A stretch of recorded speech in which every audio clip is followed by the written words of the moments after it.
Hi, welcome to a news episode of Sports Talk Central. I'm your host, Adeem Mahmood, with my normal co-host Hunter, and today we're going to be talking a couple of news regarding quarterback, and then we're going to be talking about our draft reactions. Obviously, we finally it happened. Aaron Rodgers gets traded to the Jets. It was a bunch of picks. What was your reaction to this move? Just thank God it's finally over. First of all, that's a good return, I think, for the Packers. They exchanged the first round picks in this year's draft, and then they also got a potential conditional first in next year's draft. And I think they Right, got he a plays second, like more than 65% of the snaps. which I mean, come on, that'll be a first round pick, right? Yeah. So they basically got two firsts for him. I'm surprised by that. I thought you were only going to get a second and another second or something like that. I didn't think they would swap first round picks to this year's draft and probably get a first round pick in next year's. I think that's some very shrewd business by the Packers for just getting that across the finish line. And now the pressure's on for the Jets. You have to win now. I mean, you have made the playoffs since they went to the AFC Championship game and lost to the Steelers in 2011. It's been 12 long years. You have the defense around you. You have the playmakers. All you felt like you needed was the quarterback. Okay, it's time to go out there and prove it. You're going to be in a tough division going up against Josh Allen twice a year. You're playing Tua Tagovailoa and the Dolphins playmakers twice a year. The Patriots, they're not that good, but they're not going to be a pushover by any means as long as Bill Belichick is the coach. It is put up or shut up time for the Jets. They need to show that they are for real now. But I'm just glad this is finally done. It's been hinted at for the last several months, and the Packers can move forward with Jordan Love, which that's going to be really interesting to see how that goes. But what were your thoughts on the trade overall, and what do you expect from the Jets this season?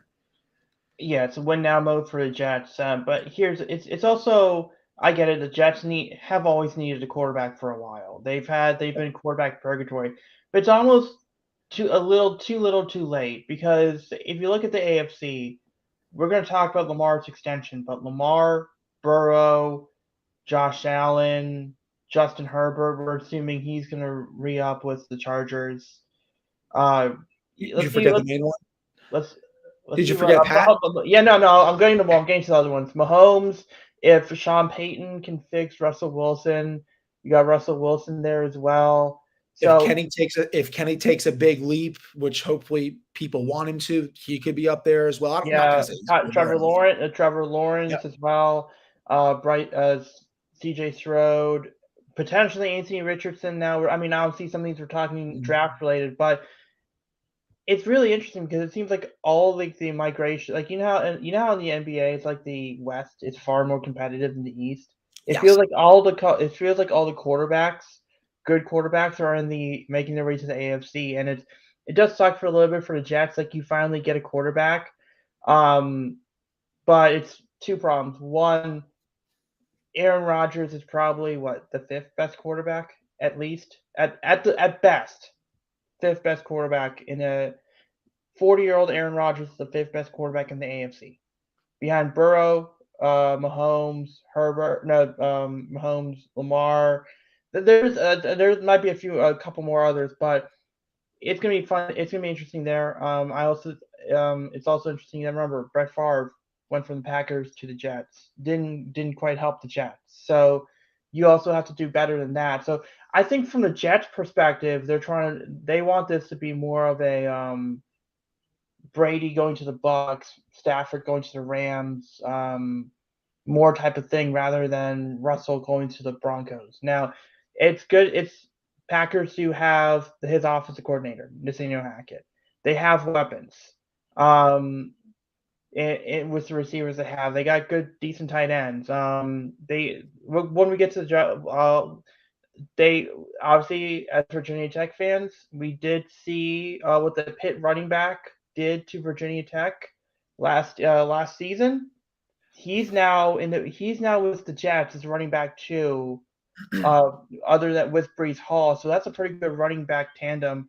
So the Jets are set up really well, and then I am going a little bit into the draft here, but this is more relevant for the Packers situation here. You look at what the Packers did in the draft. Obviously, Robert Tonyan left. but then they went and got Luke Musgrave from Oregon State and Tucker Kraft from I believe South Dakota State as well, and then you got the guy from Cincinnati, University of Cincinnati last year, from uh, Jordan Love. He's gonna get it's gonna be tight ends, it's gonna be running backs. Jaden Reed, it's an interesting guy from the draft. He's also again, but he can also help in special teams. I think that for the Packers, for the Jets, it's win now mode. For the Packers, this puts them in a very interesting situation because obviously next year they have a real there's the crop of quarterback class as of right now. It's much better next year than it is this year. If the Packers struggle, they could be in the market for Drake May. They could be in the market for um, Caleb Caleb Williams. Williams, yep, Spencer Rattler, Michael Penix, Bo Nix. So this is going to be a tryout year for Jordan Love. I don't know if I mean, obviously they went out got a couple of Christian Watson is with the Packers. I believe it's Romeo Doubs is with the Packers. So he has targets. They're not really the best targets. This is a tryout year for him. If the Packers are good, then they can wait a couple more years, and if see if Jordan Love continues to do what Ryan Tannehill did for a couple of years at Tennessee, where he showed up for a couple of years at the very least. Best case scenario, he's Jordan Love's good. But worst case, but if The they're best not case good, scenario, he's their franchise quarterback, to be yeah, honest. that's best case scenario. A realistic scenario you'll be happy with is Tannehill if he's just another Ryan Tannehill. Mhm. Worst case scenario is well, not really worst case scenario. It depends on where you fall in the draft, and that Mhm. you have a top 10 pick next year, and then you have this quarterback class. So you don't suck bad enough to land Caleb Williams or a Drake May. And we're going to talk about who could be in that market from now at this point next year when we talk about the draft, but they are also in that position. So it is interesting. The Jets are in a win now mode, but it's also you got the Bills that are in a bit of a win now mode. The Dolphins are in a win now mode. The Patriots, I mean, they went from looking like the class of the division. They are just falling. They are not the class. I mean, obviously they're pesky, but from a perception, from a from where we're at right now, the Patriots don't. They just seem to be the third team in that division. We'll see what happens. Aaron Rodgers could look human. So it's gonna be really interesting to see what they do there. Let's still talk another one. Lamar signs an extension. It was very cryptic and everything, and it was 5 years, 260, 185 in total guarantees. What were your thoughts when you saw this deal? I mean, I kind of expected it to be a little bigger than Jalen Hurts. It's just, now he has to live up to it. And, I think he's a great quarterback. Don't get me wrong. If I think Jalen Hurts is maybe worth a little more money than he is, but, this is also where the quarterback market is going now. I think once the Ravens saw that deal, I think they were like, okay, now we probably should get a move on this because it was going back and forth. No one was really doing anything. They saw that. They were like, okay, I think we now have a basis for what he wants because, Jalen Hurts, he had his big breakout year this year. And that really kickstarted the Eagles for making sure they get him up, you know, or lock him up long term. And with Lamar, he's been, close to that level, or if not at that level for the last few years. So, you had a basis for what he wanted off of what Hurts got. So if you just upped it a little bit, you had a deal. And, he was never going to get, a fully guaranteed contract. I honestly don't think you're ever going to see one of those contracts again. I'll say that right here. The one that Deshaun Watson got from the Browns, it's not going to be anytime soon. I'll say that. So I think he got what he could.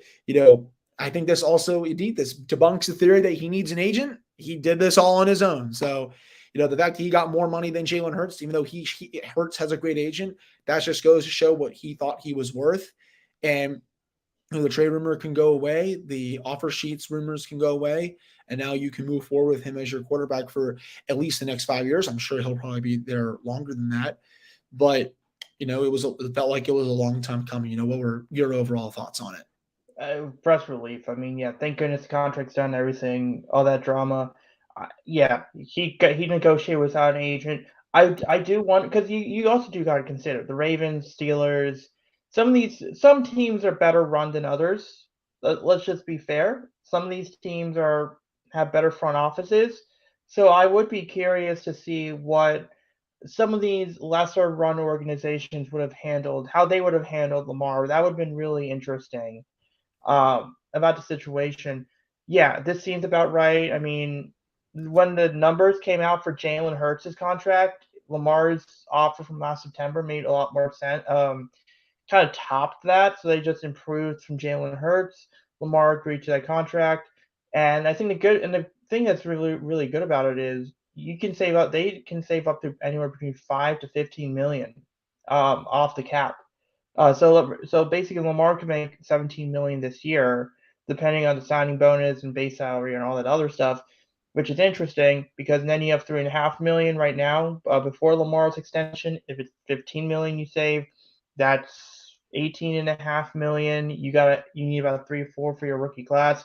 Um, when we talk about the draft, I mean, obviously you're going to talk about what I think. I think the Ravens are going to bring in someone like a Rocky Sin, the cornerback that played for the Colts. He played for the Raiders last year on a handshake deal. Great name. Yeah, it's a great name. He's can't imagine his cap hit more than 3 or 4 million. Now the thing is, there's people in Baltimore suggesting that it was okay. There's the Hopkins stuff going on. There's the Lamar stuff going on. Are those two connected? Obviously, I sent you that one of the texts I sent you last week was Rita Hubbard, who does a lot of. She's connected to Baltimore. She reported that Justin Houston was visiting before everyone else did. She reported that Kenny Drake was visiting before everyone else. So she's well connected. And then she said that the Hopkins thing was real, that they were in on DeAndre Hopkins. And then later today, she also said the Chiefs really weren't in on Hopkins. It was just they were checking in. The Bills were in on to a degree. Apparently, the Panthers were in on Hopkins, but the Cardinals didn't want to trade him to NFC team. Did she say that he's staying in Arizona? At least that's what the Cardinals said. I'm going to get to that point. I think she didn't say whether that he was going to stay. Okay, so what she said was her belief was that Hopkins was under the impression that he was going to be traded. So it was Pac-Man Jones saying what he said. His source was probably DeAndre. Hopkins was probably going under the assumption that he was going to be traded. Which does bring up this point, and I'll get to this. I can talk a little bit more on this in draft, but it's also the Ravens opened up a ton of cap space. They were in on Hopkins. Now, after the draft, if what she's saying, if that part's true, if he was under the impression he was going to get traded and he wasn't traded, and you still have the Cardinals not having a quarterback for the first half of the season at least, they're going nowhere. Does Hopkins force his hand? And because remember, post June 1st, that's the next day. We got to keep in mind here. June 1st cuts.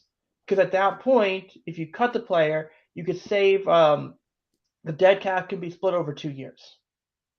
That's going to be really interesting. Does Hopkins force the hand of the Cardinals now? It's going to be really interesting in that front, but it's a good move for the Ravens. They got him for the next 5 years. I don't know if they'll extend him after that. He's going to be 31, 32 years old. It's going to largely depend on the quarterback class. But thank goodness we can get this out of the way. And let's see what happens. And then also when it comes to Jalen Hurts, I mean, let's just talk about the Jalen Hurts, Justin Herbert, Joe Burrow element of all of this. I think part of it was I think Lamar knew, I think we all knew, if there was a quarterback that was going to get fully guaranteed or close to it out of those 3 quarterbacks, it was going to be the team that played. It was going to be the guy who played for the Eagles versus the guy who played for the Chargers or Bengals. Let's be honest. Yeah, Eagles. I know Mike Brown's a cheapskate. I know. Yeah. Dean Spanos isn't that he's not the most. Right. Yeah, you know where I'm But going with that. you read the writing on the wall on that one. It's like, oh, Jalen Hurts got this deal. The Eagles gave him this much money. Yeah, Chargers and the Bengals aren't going to go fully guaranteed. Was any of those guys was their guys? So it was. Mhm. I think it was a little bit of that. I think it was a little bit of maybe if you took, I think the Ravens said, hey, if you take a little bit less, we can go after Hopkins more. I don't think it was a guarantee. I don't think it was ever going to be a guarantee because obviously the Ravens could like him, he could like the Ravens, but the Cardinals might not like the price that the Ravens are willing to give them. So it's almost like that. Now that's why the June 1st thing is interesting, and it is interesting that the Ravens drafted Zay Flowers and then they didn't draft any other receiver. So when we get to the draft, which we will right now, um, we'll get to the Ravens and Steelers part about later. But what were your thoughts of the draft in general from the other 30 teams? Yeah, I mean, the draft. It was fun. I had to start with the Lions. What were they doing to start that off? Taking Gibbs really early on. That was very weird to me. They had a couple other picks early on where I was just like, oh, that's who you took in that position. And then later on in the draft, they started making some pretty solid picks. So they were a bit weird. The Eagles are basically just Georgia University part two, with how many Georgia players they have on their team. That the Eagles, you know, Jalen Carter and Nolan Smith next year, and I'm pretty sure they have what's the other guy's name? Eddie, who they have? Jordan Um, Davis, N'Kobe Jordan Dean, Davis. Yeah, and good N'Kobe lord. Dean. Remember So him? they took the entire Georgia defense and just put it in their defensive backfield. So that will be interesting to see. The Eagles had a really good draft, and it's time when people stop answering the phone when Howie Roseman calls. He is just going to fleece you. He's building another championship contending team. The Eagles, I think, are going to be the team to beat in the NFC again next season. Even though none of these players have played a snap yet for the Eagles, they had a really, really solid job. I thought the Chiefs did a pretty solid job too. They got, I think, a couple more weapons from Mahomes. They got some help on defense. I really liked what they did. Those were like the main ones that really jumped out at me. I also liked how the Giants drafted Tuity. They got weapons on both sides of the ball too. We're a long ways away from the Dave Gettleman era when they were just not knowing what they were doing. I think the Giants are going to be a pretty solid team again next year too. So those are the ones outside of our teams that we follow. Those are the drafts that really stood out to me. What about you? So for me, just I want to clarify more things on the Eagles. So obviously we talked about the Georgia connections. They traded for DeAndre Swift. We have to Yep, keep that in almost mind as forgot about that. well. So it's like, oh yeah, they lose Miles Sanders. That's fine. We'll keep Boston Scott. We'll go get Rashad Penny on a 1 year deal. Oh, we'll trade for DeAndre Swift. So the run game's gonna be pretty good. They kept Fletcher Cox, Darius Slay, James Mhm. Bradbury, Brandon Graham. So those guys are capped. And then you think, okay, they lost Javon Hargrave, they lost Andrew Dillard. Whatever. That's he kind of became a backup tackle for him later. T.J. Edwards and Kaiser White are two inside linebackers. They let walk. But oh yeah, that's fine. They let Javon Hargrave goes. All right, here, how are they going to respond? Oh, we're going to go get Jalen Carter. We're going to go get Jalen Carter, and we're going to pair him up with Jordan Davis, and those two worked out really well in Georgia. And oh yeah, by the way, we got Hassan Reddick, and so what are we going to do with Hassan Reddick? Oh, we're going to go and get Nolan Smith, who comps very well to him. So I mean, so you have basically, when my point was the Eagles. You have they lost players and they replaced them, and they paid their quarterback, and so they're going to be a dangerous team. And the fact is, look, the Steelers, They should also get back to the Super Bowl next year. yeah, the Steelers had a good draft, but it's not like the Ravens players were upset or sick or like they were upset about it. The Eagles, just from Jalen Carter, they made such a good move that Michael Parsons was on TV and he was saying, "I'm sick to my stomach." By the way, AJ Brown was basically goading him, saying, "Dude, you know you want to join this. Dude, you know you want to join the Eagles at this point." But and then um, Marcus Spears, when they were talking about on NFL Live on Friday, he had his back turned to the camera. He didn't even want to look when they were talking about it. And then obviously you had Stephen A. Smith just bask into glory. But he also did say the bad part is, and I'm paraphrasing it, there's no hope, and we know about it right now. For him, the enjoyable part is seeing the Cowboy fans build up hope and see it crash down. What the Eagles have done this offseason in this draft, the Cowboys can't even build up hope. No. No, their His expectations. his his shtick is just gone for this season. He can't even like do anything with it because everyone expects the Eagles to not only win the division but win the conference again and go play for the Super Bowl. Yeah, I think that's kind of one of my bigger losers. So that if the Eagles were one of the biggest winners, the rest of the NFC East were the bigger losers. Could just say the rest of the NFC in general. Yeah, and then also a few other notes. Colts pretty good draft. Anthony Richardson, I think is going to be a good fit. I think that Shane Steichen has coached up Justin Herbert. He's coached up Jalen Hurts. I could Mm, see both elements of both of them in Anthony Richardson. There's yeah. some Cam Newton there as well, so there's some tools if you got to work with. Great.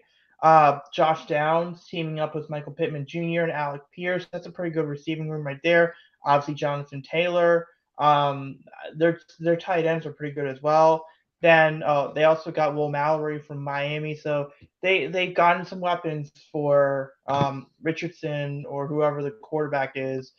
And then they lost Stephon Gilmore in during free agency, and but then Julius Brents and Darius Rush, two good corners that could come in there and replace Stephon Gilmore. So I like what they were doing.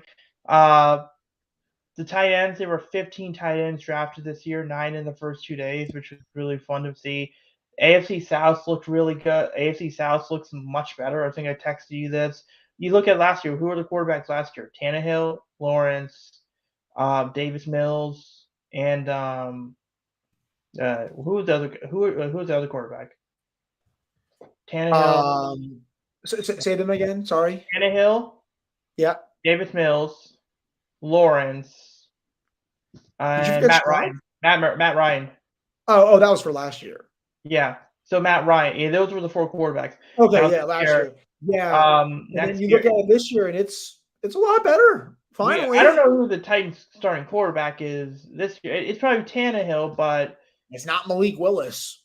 yeah, it's not Malik Willis, and it's not yeah. So Will that's made. Levis. I mean, C.J. Strode and Trevor Lawrence. I mean, they got some good. There's some good options there. Now, yeah. So I think so. One of my biggest losers of the draft is actually Tannehill and Malik Willis. Same thing for Jared Goff, Hendon Hooker going to Detroit. I think he's going to Yeah. be there on the next guy there. So he's one of the bigger losers. Others interesting notes that I had: Patriots first team to draft a kicker and punter since the 2000 Raiders. Wow. And Kayshon Boutte, I know that he went to LSU. I know he had a good year a couple years ago, but I don't know how much they like Mac Jones. I'm kind of surprised he didn't go quarterback. I didn't score it earlier. I mean, there's no guarantee you're going to get one next year. Yeah, I mean that's a good point. I think they're banking on Mac to play better this year. But you're right. Like if he struggles again and Bailey Zapp replaces him, which happened last year, and you're not good enough to pick in the top 10 of the Oh, but draft, Malik Cunningham, that's the guy they got undrafted. Malik Cunningham. Yeah, from Oh, Louisville. from Louisville. Louisville. Yeah, Yeah. I remember them. Yeah. So maybe he comes in here, he's like the third quarterback for the season or something like that. Who knows? But if they're still decent enough where they can't get a top 10 pick next season, but they miss the playoffs, what do you do? Because you're not going to get Caleb Williams. You're probably not going to Go get Knicks. Spencer Rattler. Go Knicks. Yeah, I mean that's a possibility. Michael Penix. They're in like that weird spot where they're not contending and they're not bad enough to tank. And like that's I think the worst spot to be in if you are a NFL franchise or honestly in general for sports. Like if you're in that middle ground, you need to pick one or the other. And I don't think the Patriots have decided on that yet. They probably feel like they're contenders, but they're not. Yeah, and then also I do want to talk about the 2024, like who could be in that top 4, top 5. But obviously I'm gonna go back to the Texans for this question here. So Texans, they traded up for Will Anderson. Now, Will Anderson could be a very good player, but they traded their first round. I believe they traded their first round pick next year to the Cardinals as part of that trade. Now, if the Texans have a top 5 pick, that's fine. It's a rookie quarterback. But here's the problem. I also remember, and then the Cardinals have that pick. I also remember I remember a team in the AFC drafting a quarterback, number 1 overall. That's fine, whatever. They sucked, and what happened the following year? One of his former pass catchers was available as a top 5 pick. And we've seen Joe Burrow and Jamar Chase and see how that combo worked. So here's my question. Is Will Anderson worth missing potentially on Marvin Harrison Jr. next year? Potentially. I think it is. I mean, if you have the opportunity to go up there, you make your pick, right? And then you have the opportunity to trade up for another star player. I say you do it. I understand they may not be good next season. Heck, I don't expect them to be that good next season. But these are cornerstone players on both sides of the ball. And when you have that opportunity, you seize it. You rarely see this in the NFL. When a team picks second overall, they get their hopeful franchise quarterback. Oh, I'm sorry, we don't pick again until the next round. Oh, we're just going to trade up, or we don't pick. No, they had another first round pick. Excuse me. Oh, we don't pick a little later. Oh, we're just going to trade up for that and then trade our pick next year. Willie Anderson is that dude. You can make an argument that he is the best player in the draft after what he did at Alabama. So I am fine with it. And honestly, I think it's fine if it's worth missing a shot at Marvin Harrison Jr. next season. Yeah, and I agree. I think there's no guarantee because Marvin Harrison Jr. could very well be the number 2 overall pick. I guess for me, it was just like the idea that because we've seen this work with Burrow and Jamar Chase, and Will Anderson's really good, and I think he'll be that leader of that defense. And of course, with D'Amico Ryans coming from San Francisco, he knows clearly what to do with that. It was just really interesting because if the Texans do suck, you could be in position to go and draft Marvin Harrison Jr., who already has that connection with CJ Stroud, and you could recapture that Ohio State magic. So that's just all. That was just my point. I mean, granted, there might be another Ohio State receiver that they could draft, but it was just an interesting thought because people were talking about, oh, was it worth trading for Will Anderson? But that is the catch there. But so I think that was the draft. I think the draft. I think that's I kind of went through most of my winners and losers. But let's go to this last topic here, which is with the NFL draft next year, 2024. There are teams that got their quarterbacks early this year. They got their quarterbacks. They're not going to be in the market next year. Obviously, next year we have a really good obviously next year we have a really good quarterback class. I think. Let me see if I could bring up my thing. Okay, so so for Caleb Williams, Drake May, Spencer Rattler, who are some teams as of right now could you see going and getting one of those quarterbacks? I have the following teams. I have Cardinals if they want to move off from Kyler Murray, the Buccaneers because Kyle Trask and Baker don't seem to be the future. Commanders because I don't know how those are good. And Packers, if they suck, they could go and get one of those guys and officially start the next era because and I'll give you a dark horse. The Rams. Oh, I thought you were going to say another. I had a dark horse too, which I'll get to in a sec. But yeah, no, here's why I think the Rams. Because the Rams have been an aggressive team, and they do not want to be in a rebuild. If Matt Stafford's done after this season, and Stetson Bennett, hey, give full credit to him. He went from a walk-on. He's a 2-time national champion. That being said, Stetson Bennett is not. I do not think he's going to be that long-term quarterback for the Rams. And if you are Les Snead, and you are at the number 10 overall pick, 10 to 12, right? 10 to 15, and you've already shown a track record of being really aggressive. Would you be shocked if you heard the Rams trade their first round picks and their second round picks for the next 3 years to move up to one to take a Caleb Williams and jumpstart their rebuild? I wouldn't be too surprised because Sean McVay and the Rams management group have shown the ability to be aggressive when they felt like it. You are right, Adit. I don't think they want to do a full rebuild. But also, is Aaron Donald there if they make that Right. kind of trade? That's going to be the big one because, he doesn't have much time left just playing at a high level. He's a great player, going to be a Hall of Famer, but he's also getting a bit older now. That's going to have to be a key cog to replace whenever he's How done much money playing. would he save if he were to not play for another 2-3 years? And from that point, with the money you save by not having Aaron Donald, depending on what you do with Cooper Kupp, could you then go out and make another move with that money being saved? Yeah. Oh, yeah. I definitely think they could, and that's if he decides, I think he's operating on a year by year basis as it is right now. He's got, he's like, I'm not sure if I'm coming back this year. But then he announced it. And then he just leaves the door open for retirement and stuff. So he'll probably do the same thing next year. They would save quite a bit of money if he did retire, but obviously I don't think they want him to because he's a great player and I love watching him too. I'll throw another team in there, Adi, for quarterback next year. Raiders. What if they stink? What if Jimmy Garoppolo was not good coming off that injury? They signed that 3-year deal. They could be in the market for a new franchise quarterback because he's just a stopgap option. That's all he is. He's not a franchise guy. So I could really see the Raiders.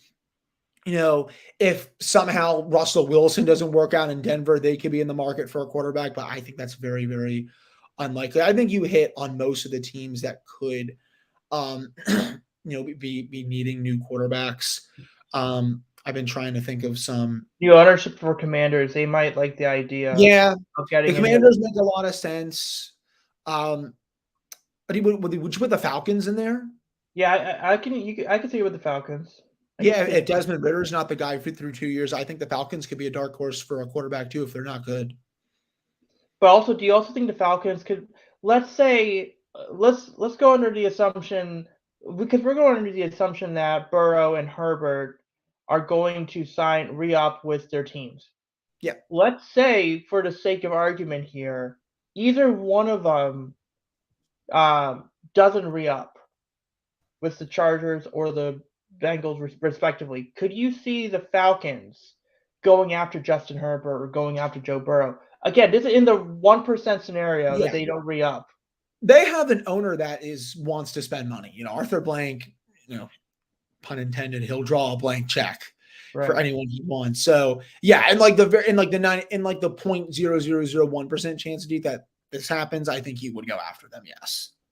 Okay, and because that's the only Why would he? I mean, heck, the Browns went after Deshaun Watson when really not many other teams were, and there were really no rumors that they were moving on from Baker Mayfield, and they decided to do that. So, yeah, no, that's to me that's the biggest roadblock of the Falcons being in that race, because if the Falcons, and then there's also Arch Manning in a couple of years, 2 or 3 years as well. But it's also that's the kind of roadblock, because I could see the Falcons being a team being aggressive on a Herbert or Burrow if they were to leave their situations. I think that's why I wanted to bring up that question, because we talked about the Falcons going after a rookie quarterback, but the Falcons would be a team that would put up the Brinks truck if Herbert. You can imagine if Burrow were to say, I'm hitting free agency, you guys aren't guaranteeing money past the first 2 years. I want not full guarantee, but I want to be guaranteed at least 3 years.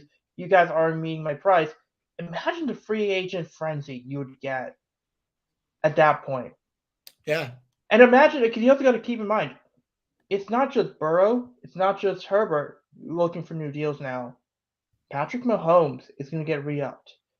Josh Allen is going to get re-upped. Trevor Lawrence, don't sleep on him getting a massive contract, because he's up for a contract after next season. Correct. So, it is going to be interesting, and it is just a roadblock if we all assume that these guys are going to sign with their teams. But yeah, the Falcons are going to be a team that's going to be interesting. Now let's start. Now let's talk about the Ravens and Steelers. What were your thoughts on the Steelers draft? Oh, I love this draft, man. I thought the Steelers absolutely killed this draft. And, obviously you have no idea how good some of these players are going to be, but, based off how they played in college, the value that they got with these picks, this is probably one of the better drafts I've seen them have in quite a while. Broderick Jones, people didn't like that they could have taken Christian Gonzalez. I get it. I wanted Christian Gonzalez when they traded up, but that was also the last true good tackle in the draft because the run on tackles was going to be short. There weren't really many, first round tackles at that point, and they got the last one. And he will be good competition with Dan Moore for next season. Who knows if he wins it, but he's going to be a work in progress. I thought that was good value. You still got Joey Porter Jr. at 32. He is your new starting cornerback coming soon. You got help for your defensive line and Keanu Benton. He can help alongside Cam Hayward because Cam's getting a little bit older. This is their first true good defensive tackle pick since Stephon Tuitt, I think. They just haven't really been able to replace him ever since he, with what happened with his brother and he retired. Darnell Washington, he's going to be a tank to cover, to go up against blocking wise. He is the full package. They can run 12 personnel at you. There are no excuses for Matt Canada and the offense now. You have all the pieces in place. If you cannot get this team to score, you can be shown the door as early as like week 4 of next season. You got Nick Herbig, who is the brother of Nate Herbig, Corey Trice, Spencer Anderson. I don't really know too much about those last two guys, but Trice is like a big corner. He's like 6'3". He's decent, but like Purdue's not the best level of competition. No, and then the lineman from Maryland, I'm sure, is just for depth purposes. Spencer Anderson. Oh, okay, yeah. Yeah. So overall, I would give this trade an A for the Steelers. They hit on all their biggest needs. They got most of them out during free agency and trades and stuff, but you needed another offensive tackle. Check. You needed another cornerback with Cam Sutton leaving, and you signed Patrick Peterson. You drafted Joey Porter Jr. Check. You got help along the trenches on defensive line to help out Cam Hayward. Check. And you got a new toy for your offense. I know you already have Connor Hayward and Pat Freiermuth, but you can use this guy in a number of different ways. Blocking, pass catching. Good luck matching up against him in the red zone, by the way. You got another outside, another linebacker you can play inside or outside later in the draft. Another slot nickel cornerback / safety, another lineman. Omar Khan and Mike Tomlin knocked this out of the park. And if these players can be as good as I think a lot of people hope they can be, and you combine that with the rest of this roster, this team can make some noise next season. I truly believe that. I don't think they're in the upper echelon, in terms of the Bengals or the Chiefs or, stuff like that.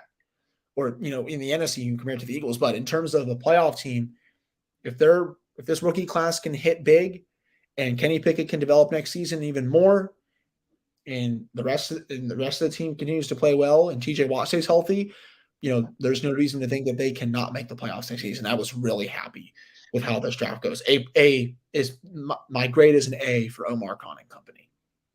Yeah, I think you guys had a good draft. Were there any undrafted guys that you're excited or? They did sign Tanner Morgan, former quarterback of Minnesota. There are sometimes when they do sign undrafted players, like for example, Jaylen Warren, he was an undrafted free agent and he's now Najee Harris's backup. So, you can get decent players from there. They just signed Hunter Johnson, will be at Steelers rookie mini camp. Just making sure I have all of them here. There's really, so there were 7 that they signed today. Jordan Byrd of San Diego State, Trevor Downing of Iowa State, Tanner Morgan, who I just said, kicker BT Potter from Clemson, Monte Pontenboom from Iowa, David Perales from Fresno State, and then a player from Merrimack. Smaller class, but we'll have to see how they do in rookie minicamp and training camp, but nothing really too surprising. All right. Yeah, so for the Ravens, obviously as a Ravens fan, I know what undrafted. You can get some good talent. I mean, Justin Tucker was undrafted. I mean, Tyler Huntley Yeah. was undrafted. So there's a lot of guys, good players, decent players you can get And undrafted. they'll surprise at training camp. Again, Jalen Warren, back Steelers. No one knew who he was last season. He came in and got a lot of snaps behind Najee Harris. Yep. So I think Go for the ahead. Ravens, obviously the draft started out really well with Lamar's extension. Really like the Zay Flowers pick. I mean, yes, he's 5'9", yes, but to me, he's really exciting. The fact, I mean, if Zay Flowers was the big receiver addition, I would be a little nervous. But they went this offseason, they went out, got Nelson Aguilar and Odell Beckham and Zay Flowers. And here's the thing: they already had Mark Andrews, they already had Rashad Bateman. You already had Devin Duvernay, you had J.K. Like you already had a lot of those pieces. You just needed to fix the receiver room, and they've gotten three good receiving help. Now you have, it doesn't look. I think if they're not going to, because last year they did not run out of 11 personnel a ton. I think it was like 12%. They did a lot of 12 personnel, where they would just start constrict everything and then spread it out. Now it seems like they're spreading everything out, and then they're going to essentially play whack a mole, and you're going to find the space. And having these athletes is great. And I think NFL Live kind of said it right. It said it best. It was like, I think it was Mina Kimes that said it. She said that, yeah, like when you see Mark Andrews and Rashad Bateman, Isaiah Likely, or Zay Flowers or Odell, and then it's like, oh, but wait a second, the most dangerous mobile quarterback is right there. So it's like you spread everyone out. You're trying to figure out who to stop, who to double team. You can't double team Mark Andrews anymore. You can't. So you got to figure out what to do now. Oh, by the way, Lamar Jackson's the most mobile quarterback, and he's right in the middle. So now you turn your back on him, he can run. But if you try to stop him, they got the pieces now to go to get you in to the second and third level, and provided everyone stay healthy. So that's the danger. That's what makes this thing so dangerous. So I like that pick. Trent Simpson, the linebacker out of Clemson. My first thought: Patrick Queen is not on the team. They have not committed to the fifth-year option. The deadline is tomorrow, and Trent Simpson's compared pro comp Patrick Queen. So they are literally replacing Patrick Queen. Now, here's we were talking about DeAndre Hopkins. We're talking about that. Here's what's really interesting. If Lamar didn't sign his extension, Patrick Queen is about $4 million in savings. You need to have that $4 million in savings if Lamar did not sign his extension. Lamar signed his extension, creating about $15 million in savings. Let's say 15. That's 18 and a half right there. If you move Patrick Queen, that's 22. You could do a lot of things with the cap space of 22.5 million right now. Because imagine you have 20, because most teams have like 22, 25 at the start of free agency. Imagine having 22, 25, up to 30 million in cap space before restructure, because Devin Duvernay is 4.5 million himself. Imagine what you could do with 25 to 30 million in cap space after the draft. Not Yeah. before attaching that. Imagine what they can do with that cap space after the draft, and imagine, because that was my first thought. Maybe now they could go after Hopkins, but with the fact that Patrick Queen is there, and if you do need more money, you could go out to Mark Andrews, say, hey, could you restructure that we could trade for Hopkins, or we could trade for someone bigger. And the fact that Rock Ya-Sin, they probably had an agreement before Lamar. They knew Lamar was going to sign his extension. That cap it can't be high. So that's interesting. But I do like Trent Simpson. A lot of people compare him to Micah Parsons, like in the way he can play inside, he can play outside. He has good speed. He can play nickel if you need him to. He's like that jack of all trades. Who's the guy from the Browns? JOK, Jeremiah. Uh, Oh yeah, yeah. However you pronounce his last name, I'm not going but to even. that guy, he's kind of like Yeah. that guy. So I'm excited to see him. Tavius Robinson from Ole Miss, another freak, 6'6", 250, good speed. Um, he seems to be a Calais Campbell replacement. Can slide inside, can slide outside. Kai Blue Kelly, first ever Stanford player drafted by the Ravens. Decent corner, 6 feet, sticky, good in press man coverage. Not the fastest guy. So if you have a team that has two good safeties like Kyle Hamilton and Marcus Williams, Kai Blue Kelly is a good fit. He's obviously going to play a little bit more in special teams. They drafted a O lineman from Oregon. I'm not. I believe he's like from Polynesian descent. I'm not going to try to pronounce his full name. I'm just going to say Sala. Um, he's a bruiser. He's a tackle prospect that could go into guard. I think that's where he's going to be long term. And I love the fact that the Ravens and the Browns are going to kick themselves over for this. Did you see the combine video for Andrew Voorhees? No. Okay, so what happened was the day before, he tore his ACL at the combine. The day after, with the boot, he goes to the bench press, knocks out 38 reps at 225 pounds Jesus Christ. with a torn ACL. No clue how someone does that. And here's the thing. If he didn't tear his ACL, that is a second round, third round player. He's like 4-year, 5-year starter at USC, really good guard. And the Ravens just said, hold on. Like they had their conference done. Like they did their press conference. And then and I was just watching the Orioles game after. I was like, oh, they're done. Then it's like, oh yeah, they traded a 6th-round pick next year to move back into the 7th round and take a guy who many consider could be a long-term guard. He could be a Kevin Zeitler replacement. Like he could be. Obviously, he's going to take a redshirt year. He's not healthy to start the season. But 2024, this guy is probably a 2nd or 3rd round guard, and they got this guy in the 7th. And the best part is they can rehab him at their facility.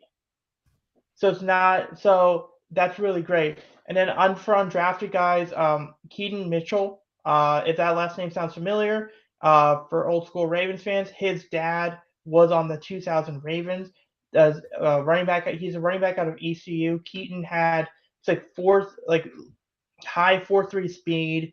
He's a scuttlebug. He's a guy who could contribute on special teams. Kind of going back to Duvernay and how Duvernay might be a bit more expendable here with Zay Flowers and this Keaton Mitchell and keeping Justice Hill. It could be really interesting if he's a guy that gets moved because he does have $4.5 million in savings. But there's a few guys. The one guy I really like. I want to see the Ravens go get guys from Maryland. They went out and brought in Dante Demas Jr. Steelers love doing that. They always have to draft a player from Maryland. Dante Demas Jr. For those who don't know who he is, I believe he was a 5-star recruit a few years ago. He was progressing to the point last year where he was going to be a day 1, day 2 guy. He's 6'3", 215, has all the measurables. He had a bad leg injury in 2021. He came back this year, declared for a draft, wasn't 100%, and the Ravens could use this guy as an Anquan Bolden.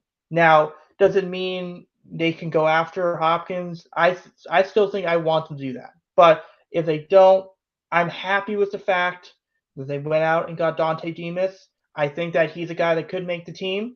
I want to see him make the team. I'm excited for him. I think Raheem Jarrett was also interesting, but he went to the Bucks. So the Ravens had a few. Their drafting was pretty good this year. But I fully expect next week we're going to be talking about the Ravens signing either Marcus Peters or Rock Ya-Sin. Who knows about the receivers? Who knows about what can happen there? But Hope they do sign Marcus Peters so I can continue to hate him. That is interesting. I mean, it is. I mean, that is. But then again, they went out and got Trayvon Mullen, the second round. Yeah, from earlier this offseason, they re-signed what's the guy Kayvon Seymour, who had a solid, who's been reliable. They had Jalen Armour Davis and Pepe Williams last year. They drafted Caillou Blue Kelly. And I don't think they're going to sign 2 veteran corners. I think they signed one. They drafted one. They might go undrafted for the next spot if they need to. So I think it's going to be yes, a Rocky Sin over Marcus Peters. I think he's going to be cheaper. But like I said, Ravens have opened up all this cap space, enough for one big move. We'll see if they do make that move. Obviously, it depends on the whether they can get a trade done. But no, I mean, yeah, it's. I think both teams had a really good draft, and Yeah. we're gonna end the show on that note. Next week, we'll discuss what we want to talk about. I think it's gonna be some more baseball.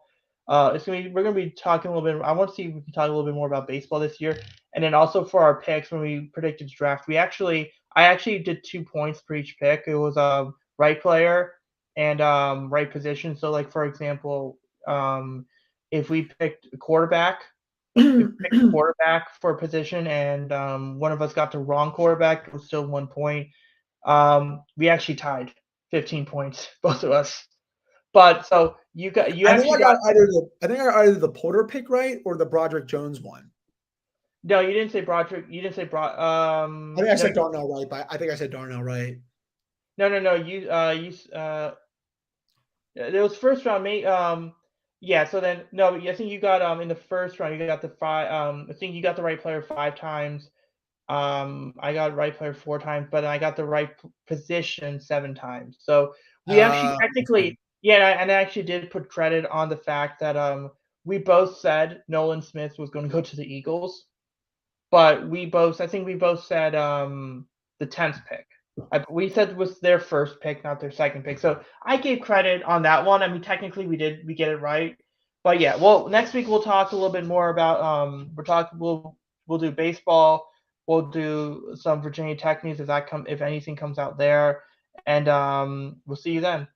Yeah, we'll talk to you all then. Have a good rest of your weekend.